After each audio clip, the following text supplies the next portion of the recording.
Voilà. Eh ben allons-y. On est ici un petit peu dans le lieu où tu tatoues, toute cette déco qu'on peut voir derrière toi, etc. Est-ce qu'il y a des choses que, ici par exemple, toi, tu as pu faire, pu dessiner, ou c'est juste des œuvres d'artistes qui toi, t'inspirent dans ton travail aussi, où tu t'es mis pour avoir ces belles choses là autour de toi? Moi, ah ouais, alors moi en fait j'ai un mélange de. Il y en a quelques-uns que j'ai fait, les autres sont chez moi.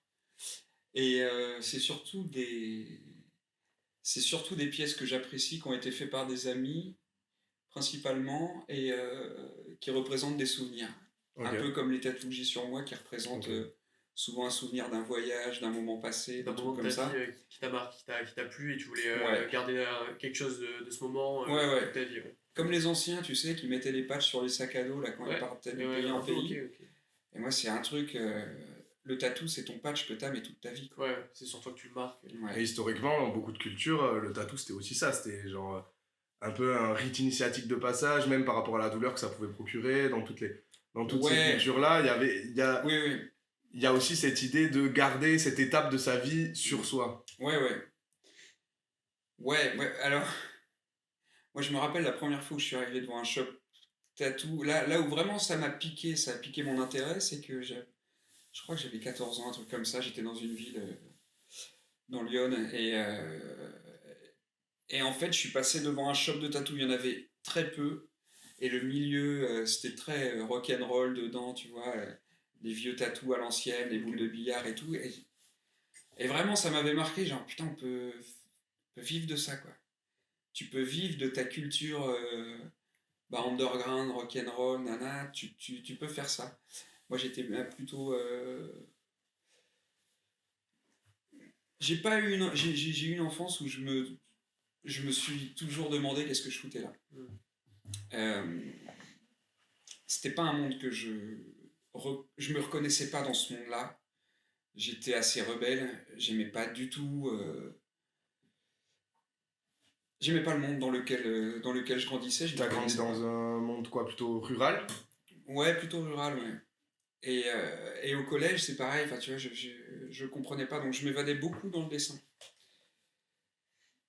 Dans le dessin et dans le dessin et la musique. J'adorais la musique aussi, le jonglage, tout ce qui était artistique, ça avait quelque chose. Et, euh, et je crois que c'est après où je suis arrivé dans le Gers et où j'ai découvert le graffiti. Et là, je me suis rendu compte qu'on pouvait amener le dessin vers quelque chose de contestataire, soit défoncer des murs dehors, mais pour les rendre jolis. Alors moi, j'évitais, j'avais des potes qui taguaient sur des camions, je comprenais, ça me faisait chier pour les gens en fait. Je voulais pas emmerder les gens. Donc moi, c'était tout ce qui appartenait à l'État. Et, euh, et en fait, je trouvais qu'il y avait un truc de revendication qui était assez stylé et de pouvoir. Putain, on faisait des soirées entre potes, on se rejoignait à 4 5 chez un pote, on squattait les canapés, on se mettait du hip-hop, on se faisait tourner les boucs et chacun faisait un graphe à l'autre, on mélangeait les styles. Ça, moi, j'ai vraiment kiffé. Ce qui m'a amené après. Ce qui m'a amené vers le tatou, c'est la première fois que je me suis fait tatouer. C'était un de mes dessins. À quel âge du coup? 19, je crois, un truc comme ça, ouais. Euh, je me suis fait tatouer chez un pote, c'était dans sa cuisine. Ah, ok, donc. C'est Alors, ok, donc. à l'ancienne, les chiens l'ancienne. autour et tout, ouais. Et il me semble que le caps, c'était un caps de bière. Et c'était vraiment à l'ancienne. Et après, ce gars-là est devenu. Bon, il a fait ses armes. On vient tous d'un peu. Enfin, je vais pas dire tous. Moi, je sais que j'ai scratché. J'ai tatoué chez moi pendant quelques temps. De toute façon, enfin, avant de commencer à être dans un shop, vraiment, tu peux pas passer de rien à être dans un shop officiel. Enfin, t'es obligé de commencer à faire tes armes un peu comme tu peux, non? Alors, j'en connais quelques-uns qui ont réussi à être pris en shop avant de s'acheter des machines, D'accord. mais très peu. Vraiment, la plupart de mes potes, on a commencé C'est aussi à l'arrache. des questions de relations que tu peux avoir à un instant T. T'as pas forcément dans ton entourage la personne qui peut te permettre d'avoir accès à un shop. Ouais, voilà. Et forcément, si toi, ce qui t'anime, c'est aussi une volonté de faire une production artistique Ah oui, oui. ou de tatouer, t'as vraiment envie de ça, bon bah, il faut aussi aller chercher les choses. Tu vas pas attendre de croiser un mec dans la rue X ou Y qui pourrait te permettre de t'ouvrir éventuellement les portes d'un shop. Ouais. Et puis ça vient d'une envie. T'as envie de tatouer maintenant, tu vas pas attendre la possibilité qu'une place dans un shop se libère pour pouvoir accepter si t'en as envie maintenant, tu le fais de suite. Surtout toi qui étais graffeur, qui avait probablement l'habitude d'aller chercher les choses. Le graphe, c'est aussi, tu vas, tu sors dans la rue, tu vas faire contact, tu vas écrire ton message, quoi. Ouais, et puis c'était, en fait, il y avait beaucoup moins de shops. C'était je crois que j'ai acheté mes premières machines, c'était sur un site qui s'appelait Jet France, tenu par Bruno, un Parisien,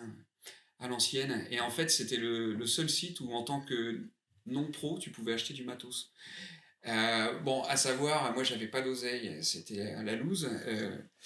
Je m'étais acheté une mallette et t'avais une machine de merde. T'avais tout version de merde. Mais moi, j'y connaissais rien. Pour moi, c'était putain, j'ai une machine de tatou. Quand tu l'as reçu, t'avais des étoiles dans les yeux. Ah, mais j'étais refait, tu vois, ça y est. Tu sais, j'ai un nouveau médium que je peux. C'est un nouveau moyen de explorer. Ouais. Et en fait, du coup, j'ai acheté ça et j'ai commencé à prospecter les shops autour pour demander une formation. J'avais demandé à mon pote, mais bon, il se sentait pas de me prendre. Et il y avait très peu de shops. Donc, toi, tu arrives avec ton book, et généralement, t'es pas hyper bien accueilli, tu vois. Enfin, la plupart du temps, ça a été compliqué. À Bordeaux, je me rappelle d'un shop où j'étais allé demander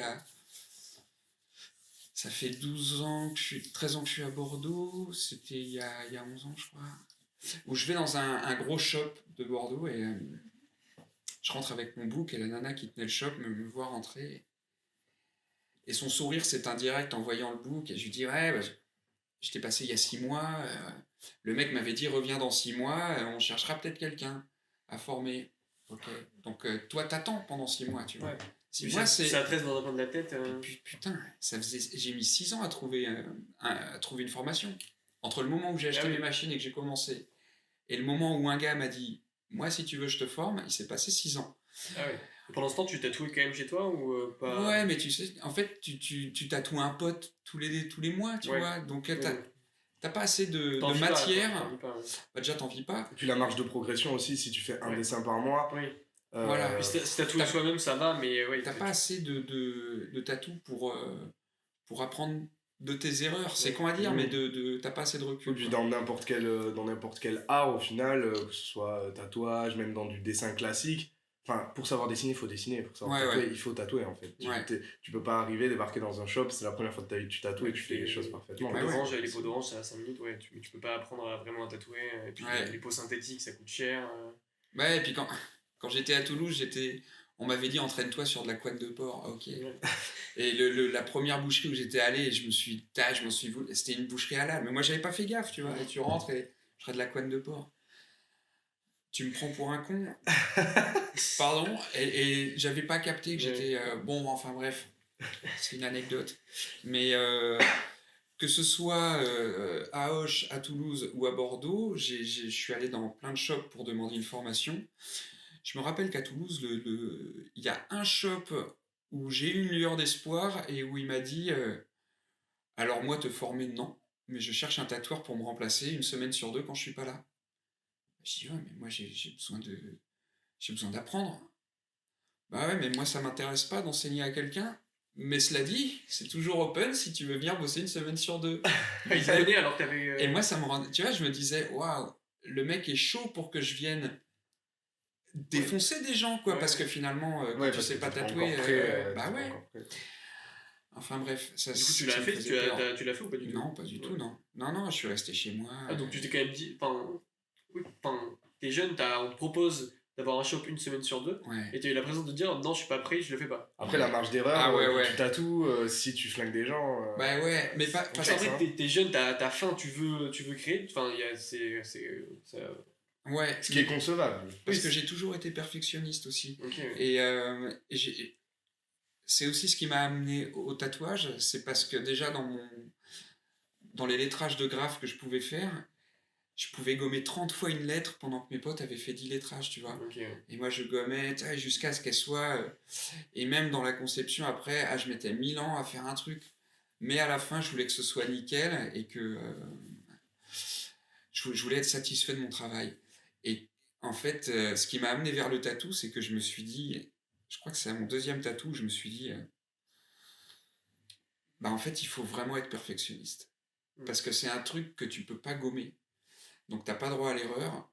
Donc, et comme moi j'étais plutôt graphe sur feuille que sur mur, c'était un médium qui était comme la feuille, quoi. Tu fais ton dessin sur feuille, tu le mets sur la peau, t'as pas besoin de parce que graffiti c'est hyper chaud aussi, tu prépares ton crowbar, tu vas sur un mur et c'est comme si t'étais debout sur ta feuille. C'est super chaud à transposer. Et en tatouage, t'as vraiment la même dimension, quoi.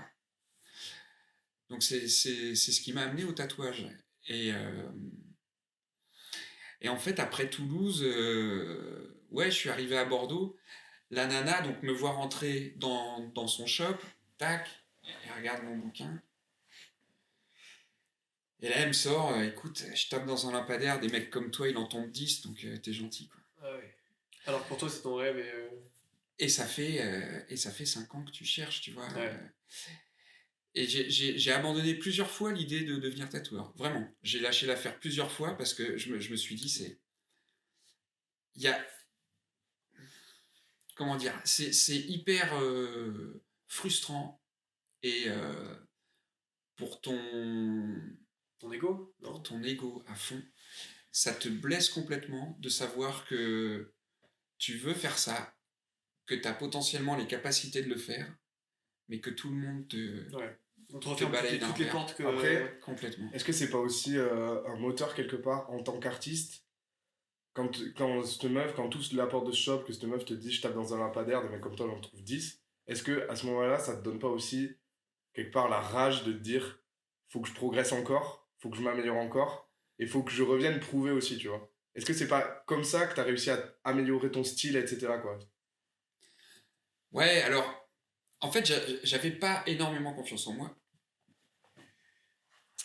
J'avais pas très confiance en moi et je me rappelle d'un autre mec à Bordeaux que j'étais allé voir et qui m'avait dit... qui m'avait demandé si j'avais quelqu'un dans ma famille qui faisait du tatou. Je lui ai dit, bah non. Non, c'est pour ça que je cherche un apprentissage, sinon je serais pas là. Ouais, si t'as personne dans ta famille qui fait du tatou, change de rêve. C'est pas pour toi. Et du coup, mais je trouvais ça complètement débile de me dire un truc comme ça. Et je lui fais, mais votre père, il est tatoueur? Non, mais moi, c'est pas pareil. Et en fait, tu vois, et je me disais, mais c'est ridicule. Et est-ce qu'à ce moment-là, il parlait pas aussi d'avoir la relation directe qui te permet d'être directement en relation avec quelqu'un qui tatoue, qui a un shop, donc un peu ce piston-là aussi qui t'aurait permis d'avancer plus que juste par ton talent et juste par ta volonté, quoi? Moi, je pense que tout ça, comme la peur des gens qui scratchent chez eux, etc., je pense que tout ça, c'est juste la peur de la concurrence. Ouais, principalement. Parce qu'ils ont ils ont quelque chose et ils veulent pas le perdre au profit. Tu vois un nouveau arriver dans ta ville. Ouais. Et quand on a conscience de ça, tu sais, à te dire, putain, mais pour que tous ils t'envoient chier, c'est que ça doit être quand même un peu stylé d'être tatoueur, tu vois. Ouais. Et alors maintenant ça s'est démocratisé, ils ont ouvert les vannes. En fait, à l'époque, je me rappelle d'une convention à Toulouse où j'étais allé avec 400 balles. Et tu vois, pour un smicard, 400 balles à sortir, c'était chaud. Ouais. J'étais arrivé, je crois que j'étais plaquiste à cette époque-là. Mais j'ai toujours dessiné chez moi en rentrant le soir. Et le truc, c'est que j'arrive à la convention pour acheter une bonne machine. Et j'avais amené ma machine made in China, tu vois, si quelqu'un pouvait me la régler. Et je me rappelle d'un mec, il avait un stand avec que des machines hyper belles. Tu sais, ça brille de loin, tu vois, comme un vendeur de... Il est chromé. De bijoux. Il est sous blister, le vendeur. Ah ouais, à fond. Tu sais, ça brille et tout, t'es là, putain, chaque machine, t'as envie de l'avoir. J'arrive et je pose ma machine, je dis, excusez-moi, il y a moyen de me régler ça Et il parlait avec d'autres tatoueurs, il me fait, enlève ça vite, ça va prendre feu. Et là, tous, ils rigolent, tu vois. Et moi, j'aurais bien aimé rigoler avec eux, je savais pas qu'est-ce qui était drôle ou pas. Déjà, tu te sens con. Et puis voilà. Et en fait, là, il me dit, tu tatoues dans quel shop? Et je dis, bah, je tatoue chez moi. Non, bah non, je te vends rien. Ok. Je vais voir un autre stand, le mec vendait des livres. Et je lui demande, ah ouais, ce livre-là, ce livre à 120 €. Non, tu tatoues pas dans un shop, je te vends rien. Même pour un livre. Et j'étais là, je peux le regarder? Non. Et là, tu fais, ah ouais, c'est waouh, c'est serré, c'est fermé le milieu. Il y en a toujours qui sont comme ça, il y en a, mais je comprends, tu vois, je peux comprendre qu'on veuille protéger un truc, tu vois, c'est attrayant le tatou. Moi, je sais que j'ai toujours voulu faire de mon mieux avec mes clients, même sur l'accueil, tu vois, comment dire, je me rappelle d'une personne qui m'avait dit, un client qui m'avait dit, dis non, c'est jamais évident de rentrer chez un tatoueur. Souvent, c'est intimidant.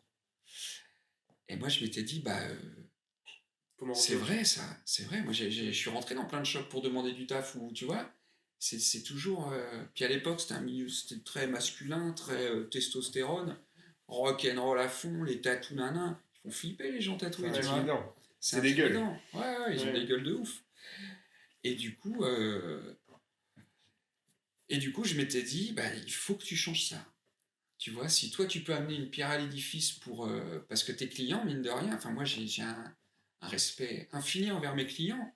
Les mecs viennent se faire tatouer. C'est un coup, ils ont mal, et ils ont une œuvre que toi, t'as dessinée sur eux à vie. Qu'est-ce que tu veux te la raconter? Moi, c'est... Moi, j'ai énormément de respect pour ça, et du coup, je leur dois le respect aussi, et c'est pour ça que tous mes clients, j'essaye de, quand ils rentrent dans le shop, d'avoir le smile et de prendre soin d'eux pendant la session, et même si ça fait mal, et que... oui, parce que pour toi, c'est un client, mais pour eux, enfin, c'est quelque chose, c'est un projet, déjà, je pense, il y a très peu de gens qui choisissent un tatou au dernier moment. Souvent, un tatouage, c'est quelque chose prévu à l'avance, c'est calculé, et puis ils veulent vraiment que ce soit... Ça leur appartient, donc c'est quelque chose d'important pour toute leur vie. Ah oui. Et eux, c'était on sait aussi jamais ce qu'il y a derrière un tatouage, on sait pas l'intention de la personne, on sait pas ce que ça... Au final, en tant qu'artiste, toi, ce que tu vas faire, c'est réaliser la volonté de la personne, soit dans ton style, soit dans le style que la personne t'a demandé, en fonction de ce que tu tatoues. Mais tu peux jamais ressentir ce que la personne ressent en faisant ce tatou, ce que c'est comme sentiment profond de se faire un tatouage pour quelqu'un. En tout cas, c'est très thérapeutique. C'est très thérapeutique. Et donc, c'est aussi un parcours, c'est aussi un processus pour la personne. Et donc, c'est vrai que se sentir accompagné, avoir quelqu'un qui est à l'écoute en face et qui va prendre soin de nous pendant qu'on fait ça, c'est quand même, et puis quelque chose de fort. Tu mets du temps, un tatouage, ça se fait pas en 5 minutes. Donc, pendant 1h30, c'est quelque chose avec la personne.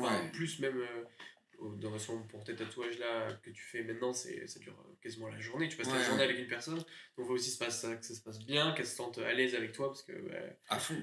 Ouais, justement. En plus, c'est une grosse partie du corps. Tu te mets à nu, vraiment, littéralement, devant le tatoueur. Donc, si elle se sent pas à l'aise avec toi, ça devient encore plus dur.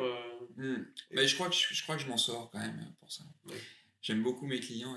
Enfin, tu vois, j'aime bien rigoler, j'aime bien. Et justement, tu vois, cool. Sissou, il te disait maintenant que tu as.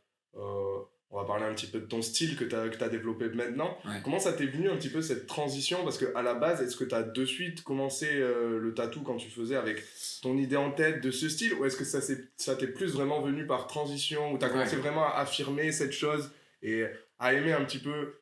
Parce que quand on fait de la commande, quand quelqu'un vient avec un dessin et te dit est-ce que tu peux me faire ce dessin, t'es un artiste. Mais t'as pas ton style d'expression propre. Quand tu fais ton genre quand t'as ton style de tatou vraiment qu'on a cherché pour toi. Pas nécessairement qui t'appartient, mais en tout cas que tu fais voilà, qu'on vient de chercher pour toi exactement. Comment est-ce que cette transition à toi, elle te vient? Est-ce qu'elle était là déjà dès le début ou est-ce que c'est petit à petit en tatouant Alors, je vais commencer par où je suis arrivé. Le premier qui m'a donné ma chance. Et puis après, je vais développer sur les styles. En fait, moi, je suis arrivé à Bordeaux, donc j'ai pas trouvé de shop, si c'était sur un chantier de maçonnerie où j'avais un pote qui se faisait tatouer par un gars, c'était vers Gujan-Mestras. Et en fait, je suis allé rencontrer le tatoueur à qui il avait donné mon book. Il m'avait demandé s'il pouvait faire un dessin sur mon book, je lui avais laissé, il avait été voir le tatoueur avec. Il savait que moi j'avais lâché l'affaire.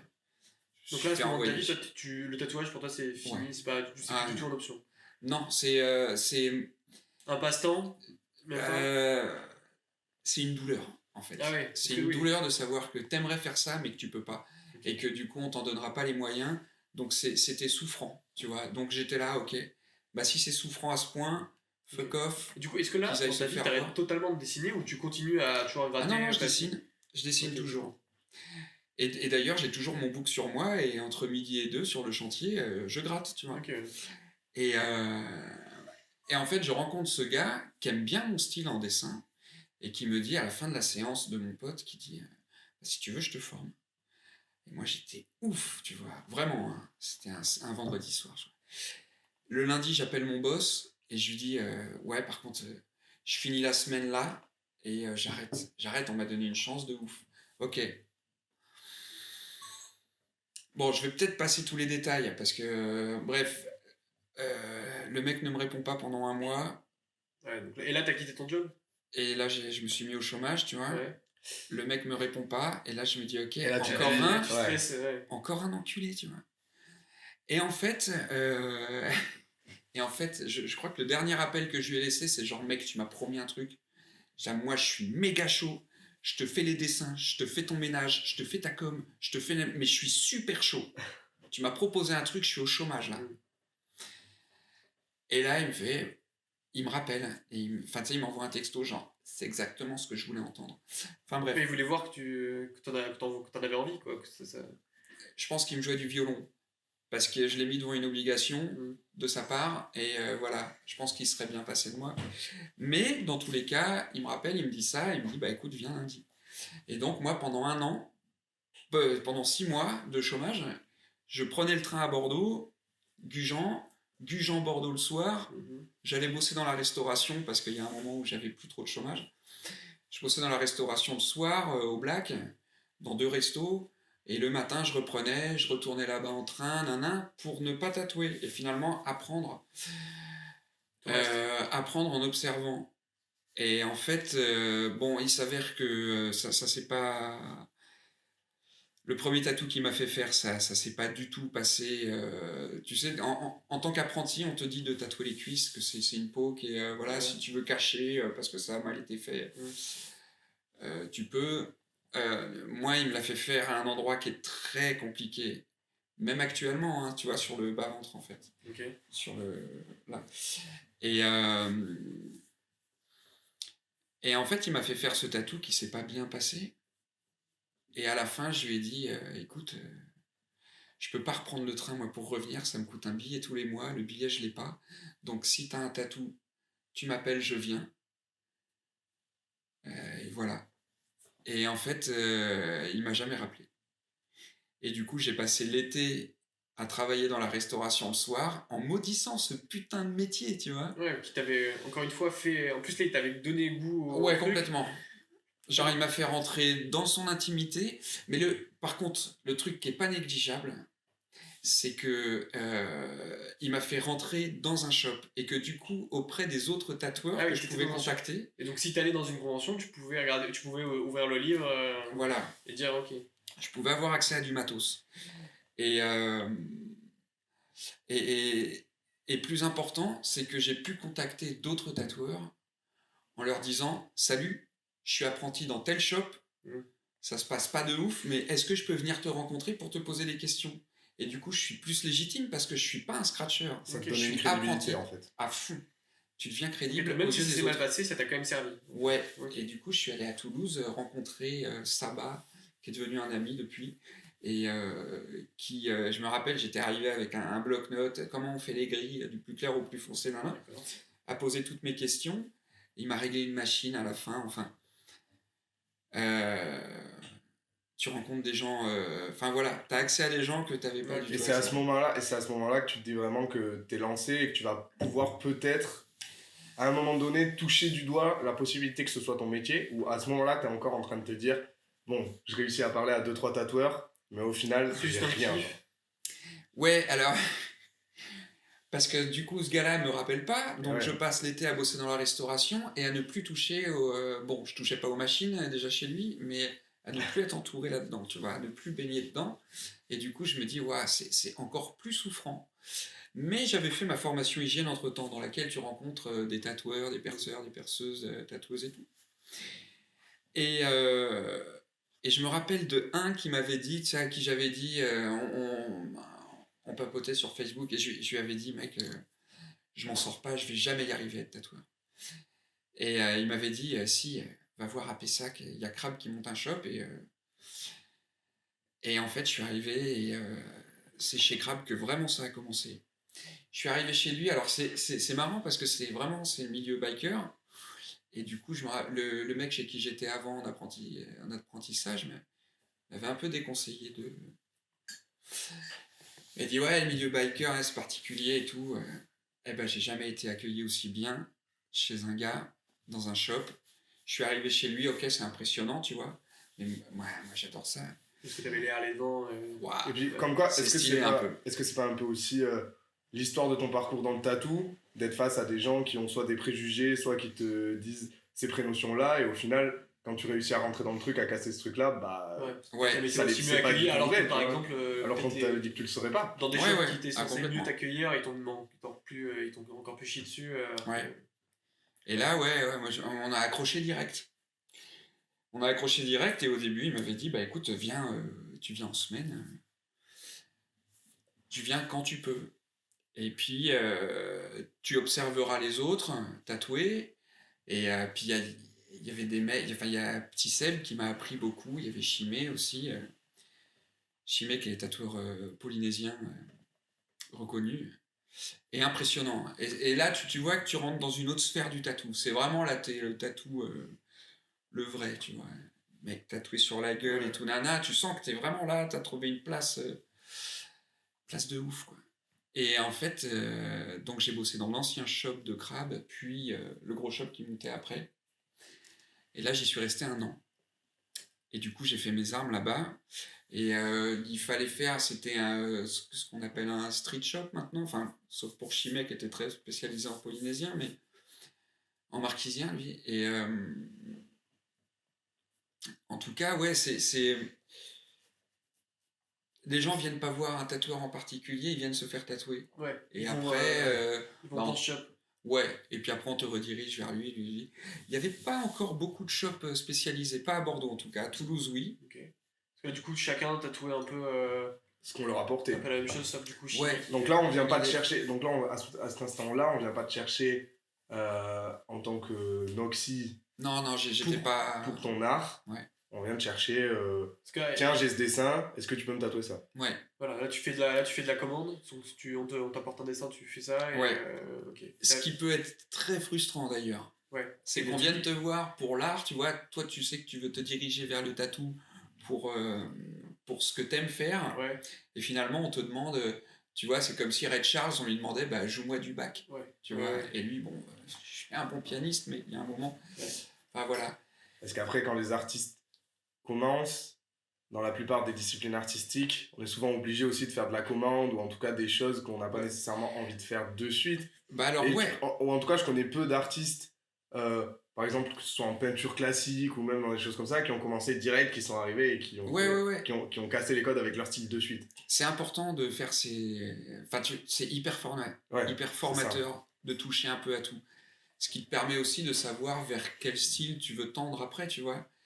Moi, je sais que venant du graffiti, c'était une évidence le lettering, par exemple. Et au début, moi, chez Crabe, j'étais un peu spécialisé lettering. je faisais tout ce qui était les prénoms de poignée, les trucs, les phrases, les machins. Les phalanges. Ouais, tu vois, tu vois, je faisais... Du moins, je me régalais là-dessus. Et ça a été très formateur aussi, parce que c'est vraiment, c'est de la ligne fine, tu sais, faut être perfectionniste dans le truc. Tu vois, un petit prénom de poignée, c'est comme un infini, tu sais, on dit que l'infini c'est ringard, ces trucs. Elle va faire un bel infini avec 2 boucles bien, tu vois, c'est formateur l'infini. Même si c'est ringue, enfin c'est devenu, c'est formateur. Il n'y a pas de sous-tatouage. Parce que tu... Non, il y a des modes. Ouais. Mais d'ailleurs, l'infini, c'est parce que... Enfin, tu vois, t'as une symbolique, si ça devient ringue, c'est parce qu'il y a... C'est parce qu'il y a ça marche à un moment, ouais, c'est que ça marche à un moment, tout le monde l'a eu, et du coup, c'est devenu passer de mode, ok. Et puis au final, c'est comme tout, il faut bien, pour que la culture de cet art-là se développe, qu'à un moment donné, il y ait une fenêtre d'appel et qu'il y ait des gens qui s'engouffrent dedans. Ouais. Et il faut bien, pour que les gens s'engouffrent dedans, commencer par quelque chose. Exemple, je pense que personne n'a jamais jamais commencé à écouter de la techno en écoutant de l'indus hyper hard. Faut bien commencer à écouter quelque chose. C'est comme le premier, enfin, tu te fais jamais un full black comme premier tatouage sur tout le bras. Alors si, maintenant si. Ah ouais. Ouais, il y en a qui font des full black en premier tatou. Ouais. Ok. Ouais. Alors que tu connais pas du tout ça me paraît. Tu connais pas du tout ta résistance à la douleur au tatouage. Tu vas commencer direct par. Ouais, j'en ai vu. Hein. Okay. J'ai vu un mec à Bordeaux qui a rien, mais qui a un bras tout noir. Et qui avait pas de tatou avant. Et il s'est pas fait, il avait pas genre un tatou sous le bras et il se l'est fait recouvrir. Non, je sais pas, il a trouvé ça stylé. Ah ouais, ok. Et aujourd'hui, par exemple, toi, donc tu t'es vraiment dirigé actuellement, ce que tu fais, c'est, il me semble, du point d'ornement, c'est ça? Bah alors, ouais, moi, je suis passé par le... En fait, chez Crab, j'ai découvert le taf de Thomas Hooper, de Guy le tatoueur, des mecs qui faisaient... des mecs qui faisaient de l'ornement, du travail en point, tu vois, en dot work. Je trouvais ça hyper beau, hyper stylé, novateur. Et Xed le Head aussi, en géométrie et tout. Et en fait, en voyant ça, j'ai vraiment kiffé. Je me suis dit, wow, c'est vraiment faut être perfectionniste à fond pour se lancer dans la géométrie, que toutes les formes soient les mêmes. Et surtout sur un corps qui n'est pas droit, ouais, n'importe quelle forme. Ça demande une rigueur, en fait, tu sais, de faire un motif géométrique. Moi, dans les shops à Bordeaux, on m'a toujours dit que j'étais un autiste. Quand eux, ils ont une demande sur un truc comme ça, généralement, ils me l'envoient. Parce que parce que eux, ils vont pas du tout kiffer ça, et que moi, je vais me régaler à faire ça. Ouais. Parce que de travailler en point et tout. Il y a un truc assez méditatif à faire ce genre de la répétition en plus. Ouais. Et alors je savais pas si ça marcherait en tatou. Je me rappelle de ma première cliente, j'étais revenu chez moi, je tatouais chez moi après le voyage. Ma première cliente qui arrive et c'était une ancienne cliente de chez Crab, elle voulait un lettrage. Et elle a eu le premier point ornement et j'étais là, un lettrage. Tu veux pas essayer plutôt je lance un nouveau truc, on va voir, tu vois. Je vais pas dire, c'est pas dit que ça marche pas, mais en tout cas, c'est joli, c'est ornemental, c'est intemporel, tu vends ton truc. Et en fait, elle accepte. Je lui fais ce tatou, et ce tatou m'a envoyé plein d'autres tatous, dont des bras entiers, des trucs comme ça, assez vite. Et j'ai un client de Dublin, qui était à Dublin, qui vient, et on fait tout le bras. Et ce bras-là a lancé tout le reste aussi. Il avait vraiment bien marché, et lui étant francophone mais aussi anglophone, je lui demande, mais tu lui donnes un nom à ce truc-là, j'hésite et tout, et je lui demandais dot ornament ou point ornament. Il me disait point ornament. Ok, de là est né ce nom-là, tu vois. Okay. Et le truc, c'est que en fait, ça a marché, tu vois, et bon, il y en a plein qui se sont mis à ce style-là, et Et c'était hyper souffrant ça au début, parce qu'il y en a qui sont devenus vraiment plus connus que moi dans ce style. Ouais. Et il y a un truc qui ne se fait plus trop, c'est de citer tes sources. Moi, je sais qu'il y a eu certains tatous où je me suis inspiré de telle ou telle personne. J'aimais bien le mettre. Tu vois. C'est-à-dire comment tu peux citer une source sur un tatou? Eh bien, inspirer des tatous de... Ok, tu mets ça du coup sur ton Instagram? Ouais, sur Insta, sur Facebook et tout, ouais. Et alors, moi, je le faisais parce que je trouvais que c'était normal de le faire. Faut rendre à César le truc, tu vois. Et en même temps, ça évite les rancœurs, ça évite les trucs. Et souvent, le fait de faire ça, c'est même vachement apprécié par la personne en face. Et ça t'apporte ensuite potentiellement, toi, un réseau de collab aussi. Ouais, tu vois. Les mecs kiffent aussi ton travail. Et puis vraiment, les mecs souvent commentent genre ah bah c'est cool ce que t'as réussi à en faire. Oui, puis ça a créé des connexions entre tatoueurs de plusieurs villes. Ah ouais. C'est cool d'échanger avec des gars. Ouais, complètement. Et puis c'est fair play, tu vois, c'est normal. Et puis t'aimerais qu'on le fasse pour toi. Enfin, si tu vois un jour un mec qui fait quasiment la même chose que toi, et que tu le vois, mais attends, lui, il m'a pas du tout référencé, t'aimerais qu'on te le fasse, c'est normal de commencer. Alors en tout cas, à cette époque-là, j'avais très envie qu'on me le fasse, et j'ai pu être blessé et mauvais dans mes propos sur des personnes qui ne le faisaient pas, tu vois. Ouais.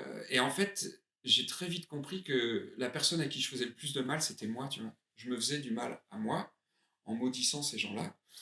Et en me disant, enfin tu vois, le premier mec qui a joué du blues, tous les autres qui sont venus après, j'espère qu'il les a pas haïs d'avoir, tu vois, parce que blues, de lui avoir volé sa création. Parce que tu fais évoluer un style.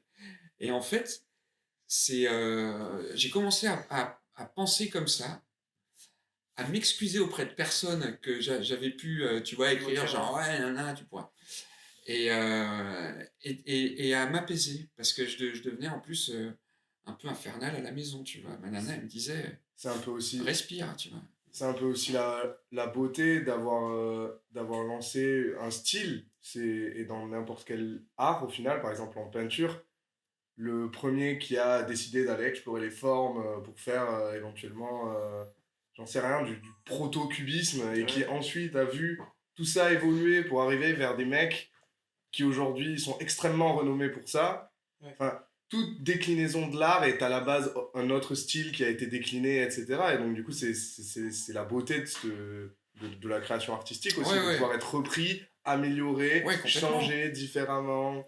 Et c'est jamais une insulte au matériau de base. Mmh. Non, c'est vrai. Mais c'est dur de se dire ça au début. Évidemment. Parce qu'il y a toujours un peu aussi ce côté, c'est quand même moi qui l'ai créé, c'est que c'est mon bébé, j'ai mis mon âme à l'intérieur. L'ego, c'est un ennemi de ouf. Et puis t'en parlais tout à l'heure, tu disais ironiquement, ouais, à Bordeaux, ils me prennent un peu pour un autiste parce que moi, j'aime bien les trucs. Et tu parlais de la dimension un petit peu méditative aussi de tout ça. Au tout début, quand on commençait à discuter, tu nous disais que tu t'es toujours senti un peu pas forcément à ta place, etc. Et que c'est pour ça que tu t'es dirigé vers l'expression artistique. Et l'expression artistique, c'est souvent aussi l'expression d'une sensibilité différente. Et d'avoir mis toute cette patience, toute cette méditation, toute ton âme aussi, un peu ton vécu dans ces œuvres que tu fais, forcément, quand tu vois ça repris par d'autres personnes uniquement pour le côté esthétique, tu peux te sentir dépossédé. Ouais. Je sais qu'il y a quelque chose qui m'a permis vraiment de... En fait, maintenant, quand je vois des gens faire ce style, que je découvre des gens faire ce style, ça me fait vachement plaisir, en fait. C'est vraiment le sentiment inverse qu'il y a quelques années. Ça me fait super plaisir de voir qu'on peut faire évoluer le truc, tu vois, chacun rajoute son truc et tout. Tu sais, ça fait une famille un peu, tu vois. Une famille dans ce truc-là, chacun contribue et tout. Non, je trouve ça cool. Il y a des... Je suis épaté par des Israéliennes. J'en vois plusieurs qui font ce style-là et qui... Et je trouve qu'ils amènent le truc encore dans un... parce que dans un autre niveau. S'il y a d'autres personnes qui viennent, qui participent, ils vont forcément faire évoluer le truc. Et même pour toi, ça peut aussi t'inspirer de... Ah tiens, elle a fait comme ça. Ouais, ouais, ouais. Tu vois, mais putain, je savais pas. Je me faisais chier à faire de cette méthode. Ouais. Et tu vois un mec qui, tu sais, qui fait. Enfin, c'est aussi la beauté d'Internet, quand tu peux te connecter avec justement ce que tu dis, tu peux te connecter avec des Israéliennes qui vont tatouer dans un. Alors, si de base, si ça n'avait pas été médiatisé, enfin, si ça n'avait pas été rendu un peu ouvert, le commandement, tu n'aurais jamais su que. Tu n'aurais jamais pu connaître cette méthode, quoi, et du coup, tu peux toi aussi évoluer dans la manière dont tu le fais. Ouais. Ok, ouais, donc maintenant, tu vois, c'est cool de le voir comme ça. Bah ouais, je me rappelle d'une personne qui m'avait dit, mais tu sais, en commentaire, genre, mais t'as rien inventé, j'ai déjà vu ça avant. J'ai alors, mec, ok, je veux juste montre-moi, et là, ouais, je m'incline, mais moi, j'ai pas vu encore. Et, et bon, j'ai jamais eu la suite du truc. Et pour aligner des points et que ça fasse des motifs, je me dis, bah non, je pense que j'ai rien inventé, je pense qu'il y a déjà eu ça. En tout cas, pour ma part, ce truc est né sur un cahier pour me détendre. Et je l'ai transposé en tatou, et il s'avère que ça marche plutôt. Que c'est esthétique. Enfin, je trouve que je trouve ça esthétique. Et Est-ce que tu te considères dur avec toi-même? Sur ton travail, sur tout? De ouf. Mais il faut l'être. Il faut l'être parce qu'on fait un taf où t'as pas droit à l'erreur. T'as pas de gomme, t'as pas de truc. En fait, c'est un métier qui peut être hyper délicat et hyper souffrant en même temps, parce que le tatou que tu viens de faire, il est noir, il est beau, mais le vrai résultat, tu l'auras que dans 2 semaines, cicatrisé, où là tu te rends compte que ah merde, tu vois, c'est un peu ah merde, il y a des retouches sur les trucs, nanana. Donc et quand tu mets ta photo en noir et blanc, c'est encore plus trompeur, parce que tu vois pas tous les défauts. Mais ouais, c'est pas facile comme métier. Si tu es perfectionniste, enfin, moi je sais que j'en dormais pas. Quand tu commences le tatou, on te dit tu vas manger, dormir, chier tatou. Eh ben, je te jure que c'est vrai. J'en rêvais la nuit. J'y pensais tout le temps. Je regardais mes photos, je zoomais dessus, je me remettais tout le temps en question. C'est pas facile au début. Hein. Est-ce que ouvrir ce shop, c'est un peu une revanche contre tous ces shops qui t'ont fermé la porte au nez? Du coup, là, t'as envie du coup d'apprendre à. Tu sais que t'as un apprenti. Est-ce que c'est aussi pour toi quelque chose d'ouvrir un peu le tatou? Dans ton shop, vous faites tous un taf différent. Toi, tu fais du point ornement, vous êtes plusieurs, vous faites tous du truc différent. Ton apprenti fait quelque chose qui est très différent de toi aussi.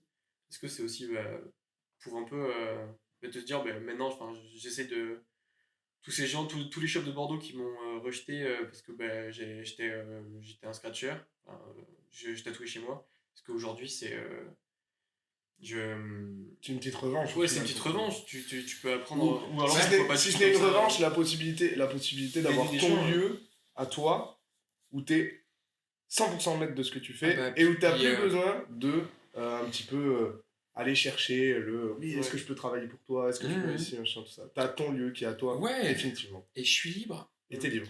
Et ça, ça n'a pas de prix. Et ça, c'est un plaisir fou. De ouf. Et quand on entend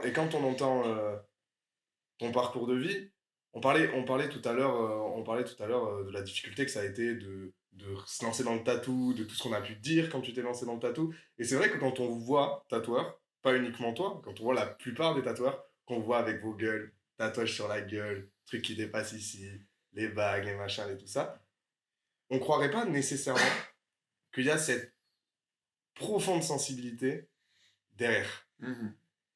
Et c'est vrai qu'on arrivait, et même en off, avant le tournage, on arrivait et on parlait avec toi et on voyait une sensibilité folle. Et maintenant que tu nous racontes ton parcours, qu'est-ce que ça a été pour ce petit mec au final qui sortait du Gers, d'un jour ouvrir ce shop, de enfin pouvoir vivre de sa passion, de toutes les galères qu'il a eues?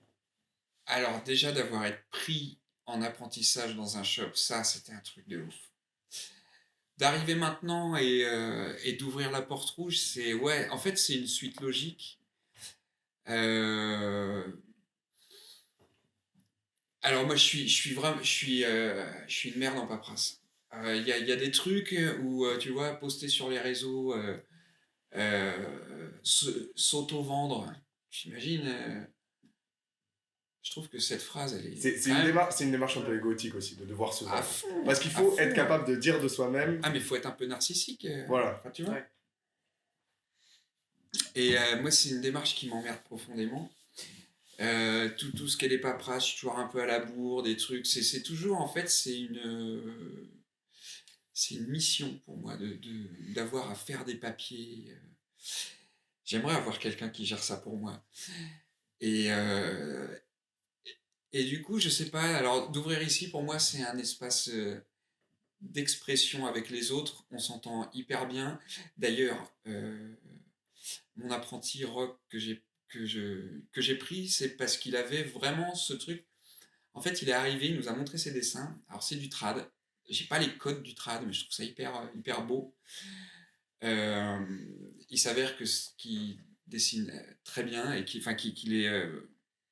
tu vois que c'est un passionné de ça. Mais il a une sensibilité. Je l'ai trouvé hyper respectueux avec les gens et tu sentais que c'était pas... Tu sentais qu'il n'était pas en train de se vendre non plus. C'était vraiment sincère. Et ben moi, je préfère largement quelqu'un comme ça, qui est open, qui va prendre soin des gens et tout, que quelqu'un qui est un tueur en dessin, mais qui va être dans son truc, enfin tu vois, où il n'y aura pas d'interaction, quoi. Ouais, je marche vachement au feeling, en fait. Parce que, est-ce que tu as déjà refusé des apprentis ou pas? Ouais, putain. Ok. Et si tu les refusais, c'était du coup parce que le feeling n'était pas passé. Bah, je me sentais pas prêt. Je me sens toujours pas prêt. Hein. Moi, je serais un apprenti.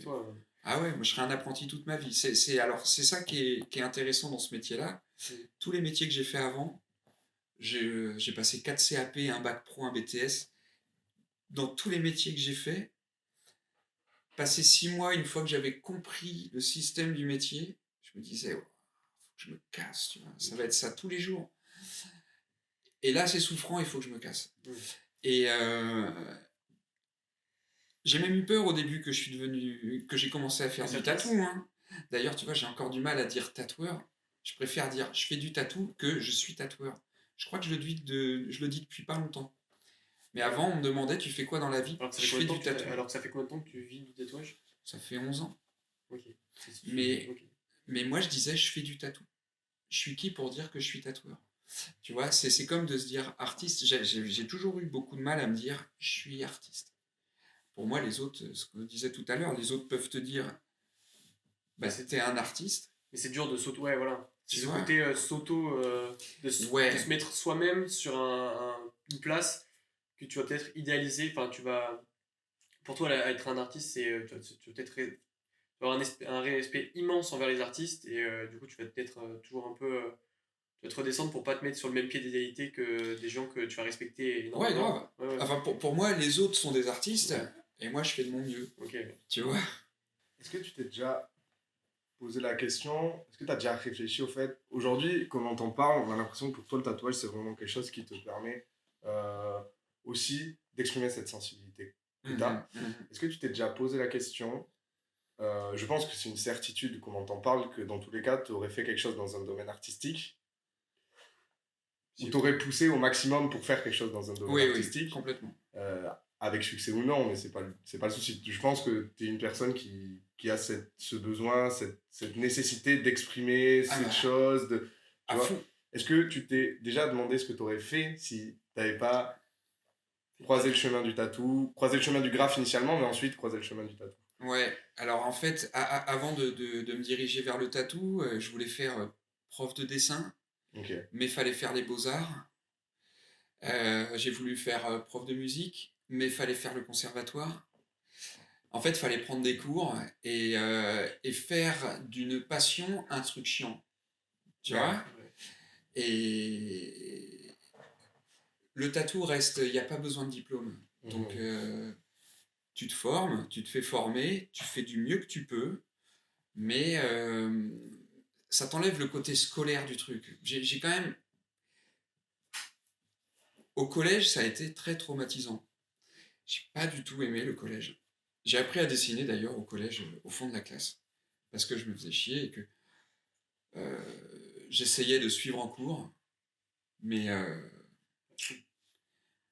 c'était... Enfin voilà, j'ai pas eu une super scolarité. Non. Ok. Et du coup, je sais que j'ai toujours eu besoin de l'art pour fuir mes démons, tu vois. Autant que j'ai pu tomber dans la drogue à des moments, des trucs. L'art m'a permis de sortir tout ça.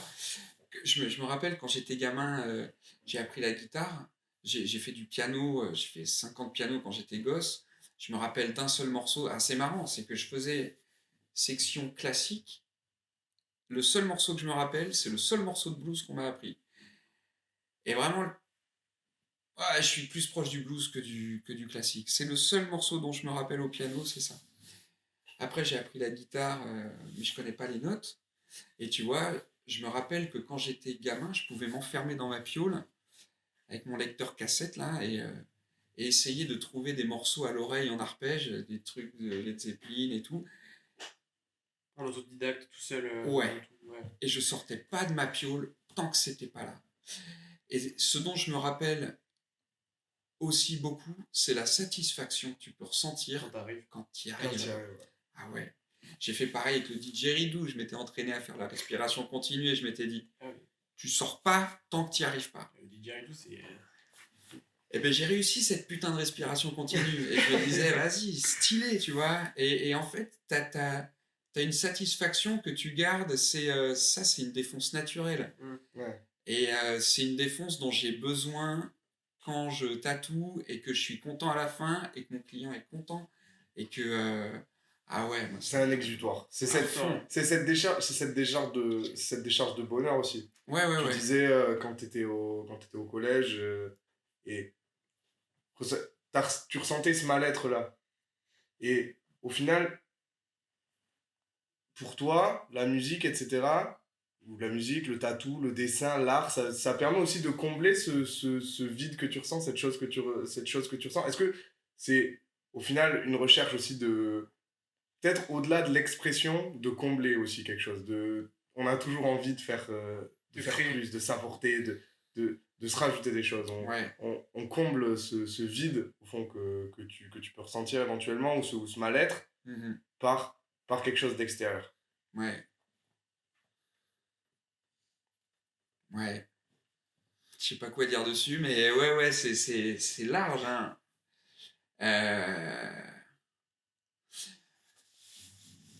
Moi, je sais que si je reste chez moi à rien faire une journée, je suis pas bien. Je suis pas bien. Mais ce que je disais tout à l'heure, je vais avoir tendance à procrastiner sur des trucs et ça va me bouffer. Tu vois, autant que ce qu'on disait, on peut être son pire ennemi comme son meilleur ami. Et du coup, faut juste trouver juste milieu. Ouais, et puis la force d'aller faire un truc. De toute façon, ce sera toujours pour du positif. Est-ce qu'aujourd'hui tu as atteint tous tes objectifs ou est-ce que tu as encore d'autres objectifs Alors, j'aimerais changer un peu de médium et il y a un moment où je voulais m'essayer à la peinture, mais j'ai l'impression que c'est pas...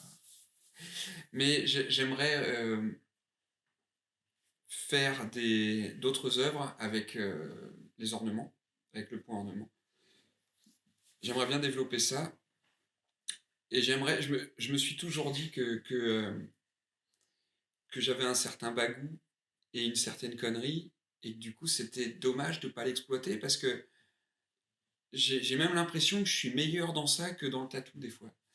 Et du coup, je sais pas, trouver quelque chose pour exprimer ça, enfin pour... genre le théâtre ou parler devant du... Ouais, on a fait avec ma collègue l'autre fois du théâtre d'impro, je lui ai dit viens on va essayer ça. Et alors toi, t'as essayé, on s'est régalé quoi. Okay. On avait l'appréhension au début, c'est normal, et en fait, premier truc on s'est régalé. Et en fait, je sens que je suis fait pour un truc plus d'interaction sociale. Okay. Le tatou c'est cool, mais t'es avec une personne. Mais je sens que je pourrais me débrouiller en fait, que je pourrais peut-être être bon dans un truc où socialement avec d'autres ça match. Donc c'est développer ça, tes projets pour le futur aussi. Ouais, ça j'aimerais beaucoup, ouais. Et puis c'est un nouveau challenge, donc c'est quelque chose dont t'es novice, donc toujours avoir des challenges, c'est ça aussi qui te plaît. Ouais. Okay. Apprendre au final. Ne jamais se sentir arrivé. Ouais. Ne pas rester sur ses acquis. Ok. C'est des beaux projets. Ouais. On ira te voir dès que tu fais une scène ouverte. Never give up, comme on dit dans le tatouage. Voilà. Et puis ouais, au final, quand on discute de ton parcours, ça donne du courage de fou pour éventuellement, s'il y a des futurs tatoueurs, des gens qui sont passionnés par ça, qui nous écoutent. Ouais. Tu peux finir avec... Quand tu te dis qu'aujourd'hui, quelqu'un comme toi, qui a son shop, qui arrive à vraiment vivre de son art... Alors qu'on t'a pas aidé, on t'a pas... Bah, alors ce que j'avais dit à des jeunes quand j'étais allé en Suisse, là, c'était une école de tatou, et ce que je leur avais dit, c'est qu'il faut surtout pas chercher à être pris en tant qu'apprenti dans le meilleur shop, Enfin, moi, dans mon parcours, de toute façon, si t'es pris dans un shop, t'auras une légitimité auprès des autres tatoueurs, et du coup, là, tu pourras aller gratter des infos, bien plus que si tu tatoues chez toi. Donc, le moindre shop qui peut te prendre en apprentissage, tu le fais. Prends-le. Prends tout ce qui est... Ah ouais, de toute façon, c'est une chance c'est une chance de ouf de pouvoir être pris, même juste dans un shop. Moi, si j'ai mis 6 ans à trouver un apprentissage, ouais, n'importe lequel. Okay. Merci, De rien. Merci à toi de nous avoir accepté. T'es notre premier podcast, t'es notre premier interview. T'es notre premier invité. Voilà, cool. Excessivement on s'en souvient longtemps. On a adoré tourner avec toi. Ok. Et voilà. Ça roule. Bah merci les gars.